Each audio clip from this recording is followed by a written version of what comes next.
And that's saying something, considering I had been watching wrestling at that point for, oh man, what was it? 2005? 5 years. 5 long goddamn years of wrestling. And I gave up after Royal Rumble 2010 when Rob Van Dam made a quick cameo. I'm like, fuck this shit, I'm going space. No, actually, I'm kidding. It was after WrestleMania where I got completely bored. And lots of people are praising CM Punk now. And that is strange to me because I know CM Punk's awesome. I love CM Punk to death. I kept supporting CM Punk after his heel turn, which normal wrestling fans didn't, according to the crowd, because of boo. Recently, I think CM Punk's gotten to the top of the business, which is awesome. But at the time I was watching him, heel turn made no sense. For those of you unfamiliar, I think it was something along the lines of CM Punk used his Money in the Bank contract, which he had at the time, to catch it in on Rey Mysterio and take the opportunity. And the crowd didn't like it because it wasn't a fair fight. But he was like, I'm not the bad guy here. Think about it. Please. I'm on your side. I did it because I saw an opportunity. Ray, here, have a rematch. You lost? We'll have another one. And crowd was still stupid. I say fuck that. CM Punk was awesome. What else do I remember from my days of wrestling? ECW was terrible. Initially, ECW was quite cool, but then it became an affiliate, just sort of a meh program on Tuesday, and by God, I followed it almost up until its death. They saved Christian from it, which was great. I hear Edge has retired. That's terrible. That's honestly terrible. Edge was one of the things that kept this company cheesy and going. Because I'm not too young to remember Edge and Christian. Because we did have wrestling translated into the Bulgarians here in the country. In the old country. But yeah, we had it translated, and for what it's worth, the commentators did their job. Although I did prefer the English version. Speaking of which, I'm gonna just flail through topics, whatever comes to mind. So here we go. You know what? A great Bulgarian translation. I complain about translations a lot, but Married with Children was awesome in my native language, because the guy who played Al Bundy in Bulgarian, epic. Whoa, hey. Let's not be feisty here, you tool. Ha! I had shortcuts. Kiss my shapely car ass, douchewad. But the guy who voiced Al Bundy was amazing in Bulgarian. He had this sort of smoker's accent. I can't really pinpoint him, but imagine he smelled like, I don't know, 30 packs a day, something along those lines. He sounded gravely and manly as all fuck. Pardon for decursing. But yeah, that was incredibly funny to watch in Bulgarian. Incredible show. I don't really remember much from it, but I do remember torrenting the first 5 seasons and blazing through them in like 2 days, which is something I cannot do nowadays. Like, I've got Lost lined up, and I can't begin to watch season 3. And I like Lost. I really like Lost. I've listened to a lot of people telling me it doesn't pay off in the end. I know. But consider this. Lost is awesome, and the build-up is way better than the climax itself. So if that's the case, I have no quarrel with watching it, especially since everything is epic. Someone has been kicked in the menu. Or no, someone's just listening to the music. Or is that my music? Stupid Origin. Make a mute function, you stupid piece of shit. Oh, I'm in first place. I didn't even notice. But, and yeah, I'm watching Smallville as well, which is quite an awesome show, you know. They, again, for those unfamiliar, Smallville is basically Superman's origins when he was still Clark Kent living in small town, or Smallville, Kansas. And, the story being told is quite good. You know, I kind of just have to shake my head sometimes at the overt references he's Superman, like the most blatant one to the point where I'm now, which is almost the end of the second season out of 10. Jesus. But the most blatant one was they had like arts and crafts class or something like metal welding, something along those lines. I think it was arts and crafts in the very beginning of the episode, and everyone's making these shapes out of metal. Clark Kent pulls out a gigantic S. I get it, Smallville. He is Superman. Please stop. That's what annoys me, and yet drives me to like the show even more. These stupid references. The actors are great. The actors they've gotten to play the parts are great. I especially like the guy who plays Lex Luthor. And Clark Kent and Lex Luthor have they're like almost best friends kind of relationship. So I'm really curious, and there's 8 seasons left, but I'm really curious as to how they're actually gonna twist Lex Luthor into completely hating. I don't know, from what I can gather from DC Comics, and I'm not a comic nerd by any means, don't get on me for that, but I wish I could be, believe me. I like Marvel more, but more on that in a second. Lex Luthor starts hating Superman when he sees Superman doing good deeds or something along those lines. That's the gist of it, the basics of it. And here they know each other, so in my mind, there's a logical step in Lex Luthor starting to hate Clark Kent and by extension hating Superman. So I'm really curious as to how they're going to do that exactly. And speaking of comics, you see, just gotta be on the ball. Oh god, no! No! Oh god, Audi R8, Audi R8. My worst nightmare. This is bad, this is bad, this is bad. Oh boy. This man in DZ4 has either A, balls, or B, no soul. And I vote on the second one, because he is a dick. Clean pass. God, this thing is so maneuverable. Let go of gas. Yeah!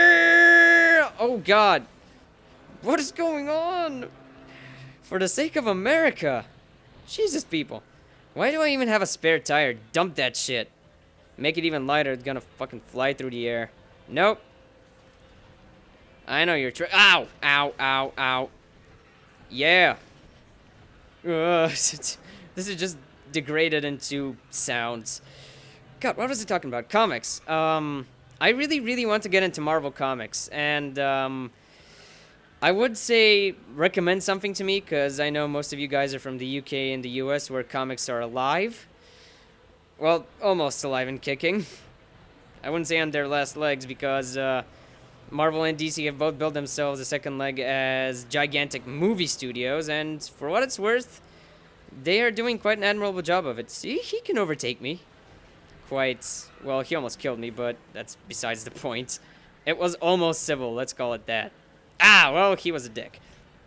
Wow, I cannot believe he's not dead. I can't believe it's not Jello. Yes!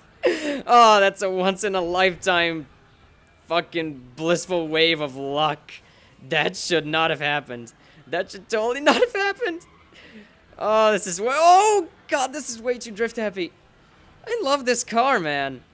I love this car. Oh, wow. But, God, let me just get my thoughts back, because this was epic. This was just a pure gigantic strike of luck. But, Marvel Comics, something, yeah. There's no clear way of getting into comics. I know that because I've been watching Linkara, who is a comic reviewer on the internet, and he does a very admirable job of it. He is one of the reasons I am on the internet? I don't know, I phrased that wrong, but he's very good at what he does, comic reviews. ThatGuyWithTheGlasses.com, check him out. Free plugs. But, yeah. And he stated that there's no clear point of getting into comics, it's just a pick up and read sort of thing. And I have to agree, like, if you know, like, my advice, go on Wikipedia. Go on Wikipedia, look at the characters, you know, just skim through the character you're interested in on Wikipedia, his basic origins, and then get into his story. Chances are he's going to be almost the same as what you read in Wikipedia, and you can get into his character from there. Me personally, I started following Marvel loosely on big crossover events. Like, I am currently reading Marvel Civil War, which is basically, well, yeah, picture the Civil War only with mutants and superheroes in it. And I especially liked Marvel Zombies. And I know it's a metaphor for... Marvel Zombies, for those of you who don't know, is a term used by people in the comic industry to describe people who are religiously into Marvel Comics, Marvel Zombies. So, yeah, Marvel Zombies is basically literally Marvel zombies. Not in the sense I just described, but zombies, superheroes turned into zombies, and it's an epic story. I really liked it. I'm really scared of zombies. I'm gonna throw that out there. I was really scared of zombies. Then I discovered Left 4 Dead, but I was terrified of zombies. And switching topics again, why am I so terrified of zombies? Why is the Fuse so paralyzed by the very thought of zombies? Well, I was. Picture me as a small child. 7-year-old or 8-year-old me. Resident Evil, the movie, has just come out. It's shit. I know it's shit now. But back then I'm like, corpses, they're walking. Holy shit! So, I'm watching it with my dad, strangely, who normally is more careful about letting me view such scary abominations of cinema. But back then, the age restriction was something that was still valid for me. You know, they started buying me video games. That's a whole another story. But God, this is so maneuverable. Yeah. Oh, this is intense. This is way too intense. Something's gonna happen, and I'm gonna like it. Like that. Don't slow down for Erntang. Are these guys at it again? Wow. He is feisty. Tool bag. You know, letting go of the gas won't kill you. It's not like cancer. Well, fuck you, buddy. Don't you know that the guy behind you's gonna come in and... Wow. I appreciate that lag. I truly appreciate that. God damn it. Oh, yay, he died. Well, most of them... I know!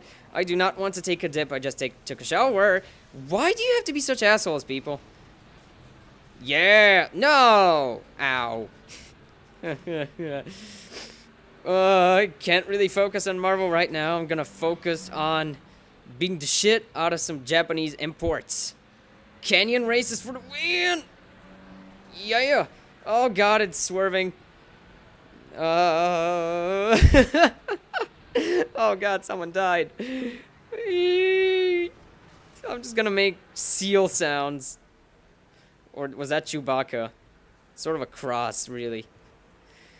Oh god, these life coach sessions are at their best when I become vaguely Swedish, yeah. But god, straight road, focus, nitrous. I think I'm going way over what this car's capable of. Whoa, doing speed-wise. Oh, hey, bends. Thank God. It's the bane of their existence and the beginning of mine. Slowly. Go, little car, go. This is being Merkin. It's got lots of acceleration, I hope. At least this game eloquently puts it in theory. My God, that guy crashed hard.